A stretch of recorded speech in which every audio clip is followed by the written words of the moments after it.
கையில் சிகரெட்டோடு அவரை சந்திக்க முடியாது, மதுபான பாட்டிலோடு அவரை சந்திக்க முடியாது, லஞ்ச பணத்தினாலே சம்பாதித்த செல்வத்தோடு ஆண்டவரை சந்திக்க முடியாது, அநியாயமாய் திருட்டு சம்பாத்தியம் பண்ணின சம்பாத்தியத்தோடு ஆண்டவரை சந்திக்க முடியாது. பரிசுத்தம் உள்ளவர்கள் தான் பரலோக ராஜ்யத்திற்குள்ளே செல்ல முடியும். பரிசுத்தம் உள்ளவர்கள் தான் அந்த பரிசுத்தம் உள்ள தேவனை சந்திக்க முடியும்.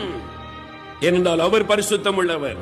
உங்களை அழைத்தவர் பரிசுத்தராய் இருக்கிறதை போல நீங்களும் உங்கள் நடக்கைகள் எல்லாவற்றிலும் பரிசுத்தராய் இருங்கள் என்று வேதம் சொல்லுகிறது. நடக்கைகள் எல்லாவற்றிலும் பரிசுத்தம். இயேசுவுடைய வாழ்க்கையை பாருங்கள். அவருடைய கண்ணின் பார்வையிலே பரிசுத்தம், அவருடைய சிந்தனையிலே பரிசுத்தம், அவருடைய அந்தரங்க வாழ்க்கையிலே பரிசுத்தம், சமுதாய வாழ்க்கையிலே பரிசுத்தம், அதே விதமாய் நம்முடைய வாழ்க்கையிலே பரிசுத்தம். ஆவி ஆத்மா சரீரத்திலே பரிசுத்தம், உடைய வேலையிலே பரிசுத்தம், உடைய குடும்பத்திலே பரிசுத்தம், உடைய வியாபாரத்திலே பரிசுத்தம், உடைய ஊழியத்திலே பரிசுத்தம், முழு பரிசுத்தம். பரிசுத்தம் இல்லாத எவனும் தேவனை தரிசிப்பது இல்லை.